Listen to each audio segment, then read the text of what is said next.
Hey everyone, Nick Espinoza, your chief security fanatic here, and it is Sunday, so we are doing breaches of the week. And if you like data breaches, this week will not disappoint because we just keep on going and going and going, and here we are. Now, before I begin, I'd like to thank the following people that tagged me, linked me, messaged me, whatever it was that they did to get me a good chunk of this information. It is always appreciated, and if you have a link for me, please feel free to send it my way, and I'm more than happy to give you a shout out. So Jason Dance, Barrett Peterson, Jacqueline Wolf, Chris Fallon, Ron Craig, and David Walker. Guys, thank you very much. It is greatly appreciated.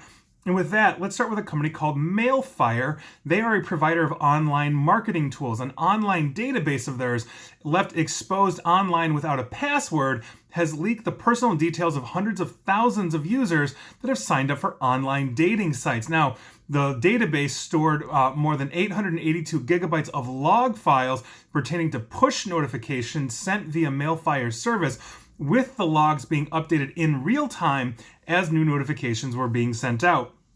Researchers said the logs contain details for 66 million individual notifications sent over the previous 96 hours when they discovered it, with personal details for hundreds of thousands of users. These notifications belong to more than 70 different websites out there. Now, some of the sites where e-commerce stores, there were e-commerce stores also classified ad networks from Africa, interestingly enough. However, the vast majority of notifications originated from domains linked to dating sites. Now, these dating sites promised men the opportunity to find a young female partner in various places around the globe, like Eastern Europe or Eastern Asia. So if you have basically ordered a mail order bride from Russia or something like that, odds are you might have been hit. Heads up to you.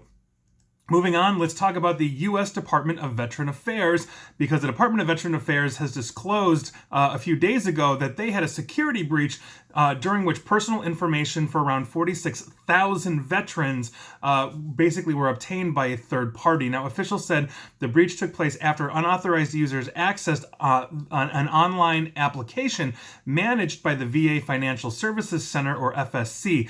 The VA said the attackers used social engineering techniques and exploited the authentication protocol to gain access to this app and then divert VA payments for intended healthcare providers, essentially, away from the veterans and the healthcare providers to wherever they were going. This is actually the second security breach announced by the VA in their entire history. The first one took place in 2006 when an unknown party stole a laptop and an external hard drive containing the personal records of 26 million vets during basically a robbery at an employee's house. Subsequent Inspector General report found the VA guilty for acting, and I quote, with indifference and little sense of urgency after the loss of this computer hardware. So hopefully the VA will clean that up. But if you're a vet, you might want to check in. Moving on. Let's talk about Ipg Photonics. They are a leading developer of fiber lasers for cutting, welding, medical use, and laser weaponry. Lightsabers, maybe? Now, they got hit with a ransomware attack, and due to this attack, their IT systems were shut down worldwide, which affected email, phones, and network connectivity in their offices. Now, with these systems down, news outlets are being told that the manufacturing, parts, and shipping have also become available. So if you're in their supply chain, heads up, or if you work with them, heads up to you. Hopefully Ipg Photonics will get that cleaned up soon. Moving on, let's talk about websites, and there's a lot of them that are using the Magneto online store software. If you're running this software, heads up. More than 2,000 Magento, I'm not sure how to pronounce that, online stores have been hacked over this past weekend, basically a week ago, in what security researchers have described as the largest campaign ever of this type. The attacks were basically very similar to what MageCart did, where attackers breached sites and then planted malicious scripts inside the store's source code. This is code that belonged to payment card details that shoppers entered inside checkout forms. Basically, if you went to one of these sites, punched in your credit card, they copied it.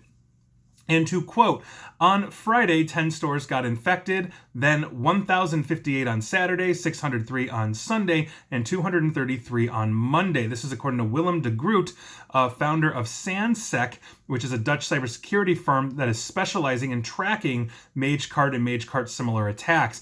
The problem that they basically found is that these websites that got hit weren't actually updating their websites because the Magneto, whatever you call it, their version 1.x reached the end of life, or EOL, on June 30th of this year, and it's not receiving updates, which means a lot of websites are running end of life, and as Magento, whatever you call it, is finding, let's say, and patching vulnerabilities, these websites aren't getting it. This really underscores the reason why you need to update your stuff no matter what it is, which brings us to our next breach. Our next breach could be your Windows server if you're one of those people that ignores the updating on your critical infrastructure. Unbeknownst to many, last month in August, Microsoft patched one of the most severe bugs ever reported to the company, an issue that could basically be abused to easily take over Windows servers running as domain controllers, Active Directory for some of you out there, in enterprise networks. The vulnerability received the maximum rating score of 10 for vulnerability, but the details were never made public, meaning that users and IT administrators really never knew how dangerous this issue was. But thanks to another Dutch security firm, Secura, we now know what it is. This bug allows an attacker to manipulate net logon authentication procedures and impersonate the identity of any computer on the network when trying to authenticate against a domain controller, disable security features in the net logon authentication process, that's a big one, and change a computer's password on the domain controller's Active Directory. And I mentioned that before. Active Directory is basically a database of all the computers that are joined to the domain. It allows you to set up your users and run policies, such as password policies and all of that. And so this would allow you to start changing critical things. That is a massive vulnerability, and that is why we update. If you do not have an RMM, remote managed monitoring for your computers that does patch management for you, I highly recommend everybody get something along those lines. Even if it's just the default ones, please update your stuff. Moving on.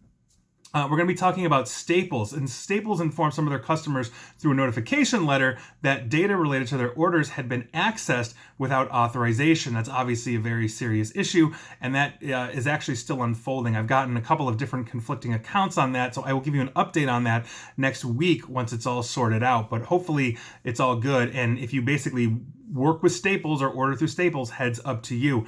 Moving on, let's talk about University Hospital of New Jersey. 48,000 documents were part of a data breach after a ransomware operation basically leaked the stolen data.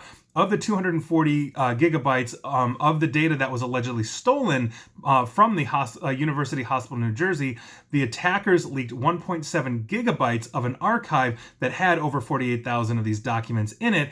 The SunCrypt ransomware operators were to blame for this, and they are now starting to ramp up, and we've seen more reports of SunCrypt over the last month or so. So we may have another major player on our hands that's rising. You might have heard it here first. Moving on, let's talk about MU Healthcare in the state of Missouri. Unauthorized persons gained access to 6 employee email accounts which held patient information through an email phishing incident between May 4th and 6th of this year. 180,000 patients might have their personal health information affected, and so heads up to you if you use MU Healthcare in Missouri, or Missouri, depending on who you ask. Moving on, I'm going to give you guys an update on Blackbaud. If you watch this every week or listen to this every week, you know Blackbaud is that software that tons of charities and health organizations and educational institutions use to track donors and other stuff. We are still getting disclosures months after it, and it's going to keep on rolling. But for this week, Trinity Health in Massachusetts, SCL Medical Group, Health Medical Group in Montana, which runs the hospitals St. Vincent, St. James, and Holy Rosary, they were hit. Children's Hospitals and Clinics of Minnesota and Texas Children's Hospital all declared breaches this week that I could find for Blackbaud. And so odds are, if you're using their software, well, no, if you were using their software during that period, you were affected. Heads up to you. Moving on, let's talk about Dunkin Donuts. It's apparently something that America runs on, according to them. This is actually an update. Now, if you recall, and you might not, in 2015, they suffered a credential stuffing attack, and then they got sued. So New York Attorney General Letitia James announced a settlement with Dunkin Donuts. Basically, this is the franchisor of Dunkin Donuts, which is Dunkin Brands Incorporated, resolving a lawsuit over the company's failure to respond two successful cyber attacks that compromised tens of thousands of customers' online accounts. Now, the settlement requires that Dunkin Donuts notify customers impacted by the attacks, reset the customers' passwords, and then provide refunds for unauthorized use of the basically the customer's stored value cards. So in other words, if you have like one of those like loyalty cards from them and you've got it charged with money, Dunkin's might be giving you your money back. Now, Dunkin will also be required to maintain safeguards to protect against similar attacks. That's par for the course in the future following the incident response procedures, and pay $650,000 in penalties and costs to the state of New York. So if you are a fan of Dunkin Donuts, and I know we've got them here all over Chicago, heads up, you might be getting some money back if you sign up for those loyalty card things. I don't, so I am still going to use Dunkin Donuts. I just don't have anything there. Moving on, let's talk about Public Health Wales out of the UK. They confirmed a data breach which involved the personally identifiable information of Welsh residents that tested positive for COVID-19. The incident was a result of human error, and that occurred on basically August 30th of this year, when personal data of 18,105 Welsh residents who tested positive for COVID-19 was uploaded by mistake to a public server where it was searchable by anyone using the site. So heads up, if you're in Wales and watching this, that's a problem. Moving on. Let's talk about something called Fab Fit Fun. This is a monthly subscription box service, and this summer they saw two back-to-back data breaches of shopper information. The breaches include personal customer information like emails, names, and addresses, as well as credit card and payment information. Even logins and emails of some using PayPal and Apple Pay were compromised. Now, while the first breach, which occurred in May, was said to affect fewer than 1,000 customers, this was disclosed to shoppers and they were offered a $25 site credit. And the more recent one that was discovered in early August seems to have taken longer for the company to disclose. And I don't have much more information on that. And because, and this is important, neither breach has been reported yet to the state of California, as is required for business breaches that affect more than 500 consumers. And this is according to public data from the state attorney general as of September 16th. So, if you use Fab Fit Fun, you might want to check in. Heads up, you could have been really hit. Moving on, we've got two final things I want to talk about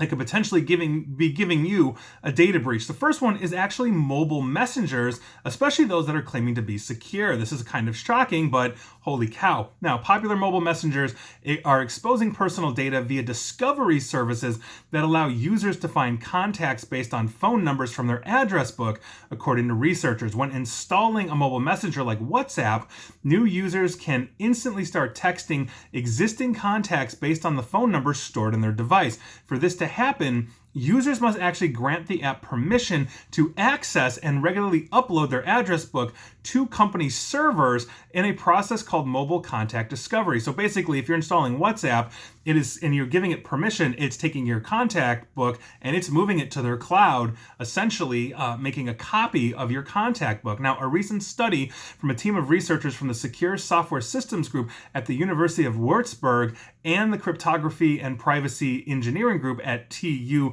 Darmstadt shows that basically currently deployed contact discovery services severely threaten the privacy of literally billions of users of these apps. Now, utilizing very few resources, the researchers were able to perform practical crawling attacks on popular messengers like WhatsApp, Signal, which is probably considered the most secure messenger at the moment, and Telegram, which is also considered rather secure as well. Now, the results of the experiments demonstrate that malicious users or attackers can collect sensitive data at a large scale without noteworthy restrictions by querying contact discovery services for random phone numbers.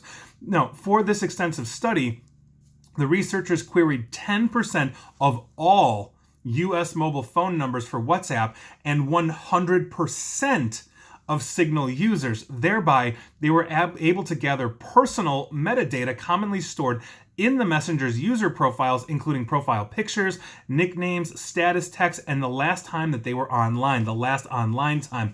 The analyzed data also reveals interesting statistics about user behavior. For example, very few users change their default privacy settings, which for most messengers are not privacy friendly at all. And so this is actually very interesting as somebody that uses Signal as well, and I'm a big fan of it, I believe it is mostly secure, this is a little concerning, and so I'm curious to see how this is going to work. But if you basically say, don't give this app permission to look at your contacts, and let's say you're manually loading contacts into a Signal or a WhatsApp, you're obviously losing a good chunk of convenience there, but you're making it more secure. So I'm very curious to see what Facebook, who owns WhatsApp, and they don't own Signal, but Signal and also Telegram as separate entities are going to come out and say about this. But that's a huge, huge flaw that we don't think about. And so we might be sending things in an encrypted manner through WhatsApp, Signal, and Telegram, and really turning that up. But if they're data mining us in some way, shape, or form through our contact list, that's a very serious issue, not to mention the metadata they're grabbing about profile pictures, nicknames, and all those kinds of things. That's an issue. And it leads us to the last one that could possibly be getting you hit, because a lot of us turn to cybersecurity companies for help. I happen to run one. So cybersecurity companies are the last one I'm going to be talking about here, because I want to be fully transparent with absolutely everybody. And I've got a lot of thoughts on this one. In a new report into the global cybersecurity industry's exposure on the dark web this year, global application security company ImmuniWeb uncovered that 97% of leading cybersecurity companies have data leaks or other security incidents exposed on the dark web, while on average there are over 4,000 stolen credentials and other sensitive data exposed per cybersecurity company. Even the cybersecurity industry itself is obviously not immune to these problems. Now, here are the key findings. 97% of companies have data leaks, of these cybersecurity companies, have data leaks and other security incidents exposed on the dark web. That may actually, and I will get to that, I'm going to analyze that a little bit too, because it's not as bad, I think, as it sounds, but it is bad. 512 verified security incidents were found, with over 25%, or 160,529, of those classed as high or critical risk levels containing highly sensitive information, such as plain text credentials or personally identifiable information, including financial or similar data. So, on average, there are 1,586 stolen credentials and other sensitive data exposed per cybersecurity company. Over 1 million unverified incidents, that's 1,027,395, were also discovered using basically their research, and only 159,462 were estimated as low risk. 29% of stolen passwords were weak. That's a problem, especially for a cybersecurity company. Employees from 162 companies reused their passwords.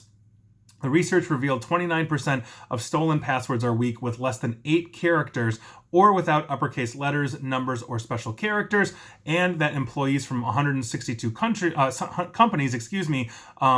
reuse identical passwords on different breaches. This boosts basically the risk of password reuse attacks by cyber criminals. Now, professional emails were used on things like adult sites, whether they were adult video type sites or adult dating sites.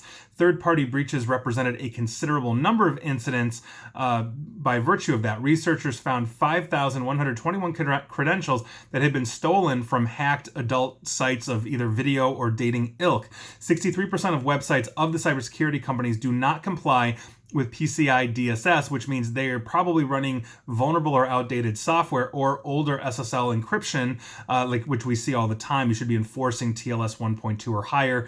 Again, not to get into the nerd weeds here, but they are running either that, or they're not running web application firewalls and blocking mode, or anything along those lines.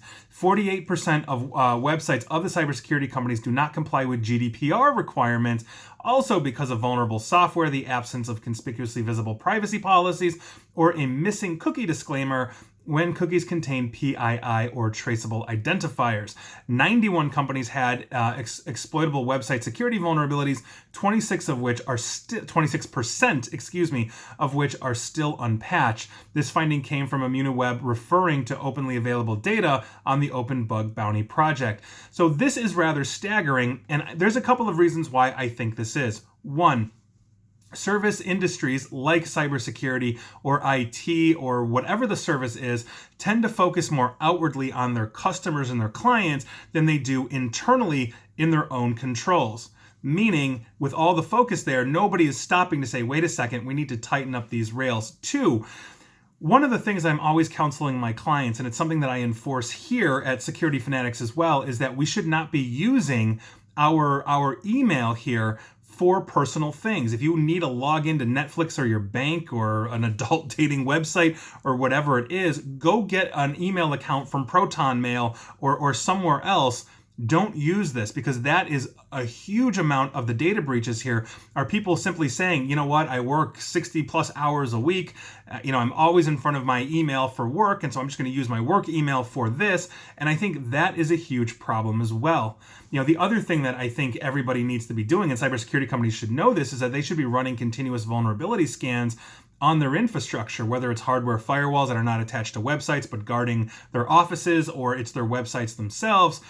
I've noticed that this just simply doesn't happen. And when I've audited, other security outfits as well that I have alliances with, I find a lot of this stuff as well. That's a huge problem.